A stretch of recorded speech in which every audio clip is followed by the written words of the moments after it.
You know, we live in a transitional period, a period of turbulence and confusion and uncertainty. So it's a very interesting time for experience to play a fundamental role in success, in your corporation's unfolding as it moves into 2013. Thanks for joining me. I'm on WOWBIZ Weekly right here. This is Lynn Hinderaker, and you're on WOWBIZ TV. It's a very interesting demographic trend. It was just recently revealed that the fastest growing segment of the workforce today are people over 60. Very interesting trend. Didn't exist 6 months ago even. So to talk about this particular trend, the whys and the wherefores behind it, I want to introduce you to a very special guy. I've known him for a number of years. He actually started with me years ago doing some on-camera interviews. He has a breadth of knowledge you will not believe. He comes from the career counseling industry, the recruiting and training industry, tremendous sales and business development guy. Please say hello to my good friend, Larry Humberstone, everybody, please. Hey, Larry.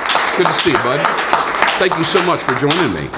You know, you're on top of so many things. You've got so much experience. You always have some sage wisdom to offer no matter what comes up. I know this personally.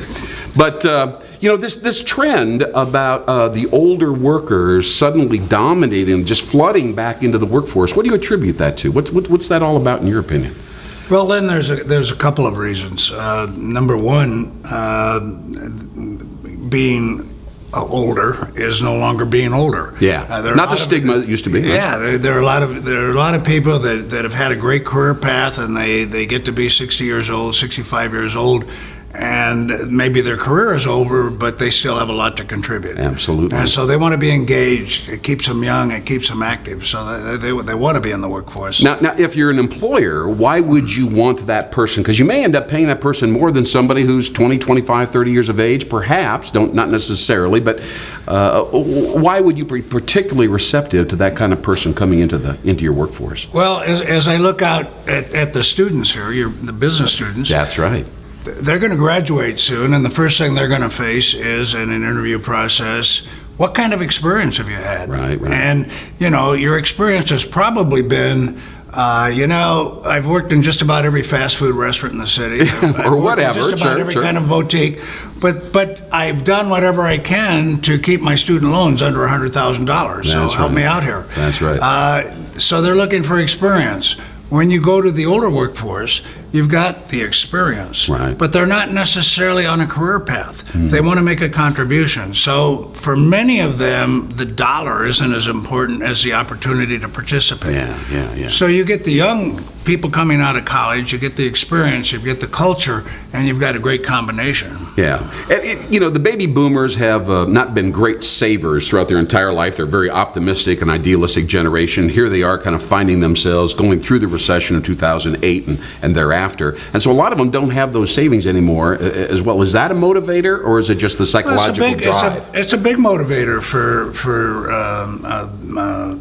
the older workforce. Sure, I mean, sure. Many of them, their 401ks are now a 101k. Yeah. And, right. You know, and it's the way things happen. Yeah. So they have to work, but they also want to work. I mean, there's something about getting older. Everyone here has got youth, they've got energy, and today a lot of us, as we get older, still feel the same way that you do while you were in college. Yes. And we have that energy. We want to make a contribution. And we're still thinking about our futures rather than dwelling on our past. That's one thing. It's very interesting when you talk to the Bob Hope generation, and you speak to folks who they'd be in their 80s right now or something, and they're kind of it's always about the past. But when you talk to somebody who's 60, 65, it's still about the future for them, and I find that so interesting.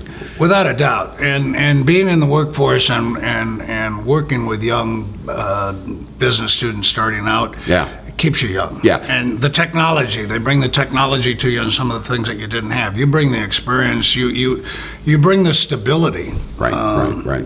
You know, you've worked in a down economy. You know what it's like to be in a down economy, and you're optimistic because your experience tells you that it's always going to come back. Yeah. If you're the president of a company, small firm, maybe in your 30s or 40s, boy, what an invaluable asset to have somebody who's been working 35 or 40 years in the marketplace to be there beside you as an advisor. huh? And to help you bypass some of the predictable speed bumps in the parking lot. You know, you've had a great career with Procter & Gamble. You've been a franchisee. Obviously, you have an incredible insight into careers and development. Well, before we go, and I consider you the consummate business development guy, tell me a little bit, what would you suggest to these young folks as they're out there trying to sell themselves and trying to persuade people to include them in their business as employees or whatever? How about a couple sales tips here real quick? Well, be real. The education you're receiving now is just a foundation of where you're going. There are no guarantees. So go out there and take advantage of your education, but go to the next step. Find the job that still trips your hot button. When I used to be interviewing on campus and talking to college students, many times they looked at going to work as the end. I mean, holy mackerel, the party's over. The party's just beginning. If you get into a job that really drives you, that you really love, boy, you're going to have a great time. Follow your bliss, right? Absolutely. And then every day when you get out of bed, it's play, not work. Huh? Without a doubt. That's right. Heather Legs like that. Pretty soon we're going to have Mr. Andy Greenberg on. I guarantee you they're playing all day long as they're making money out there and creating value. And I know that's the same way as... Please, ladies and gentlemen, Mr. Larry Humberstone, for his wisdom and his contribution. Thank you so much. Mr. Larry Humberstone, ladies and gentlemen. We'll be right back with WOWBIZ Weekly. Thanks for joining us. I'm Lynn Hinderaker.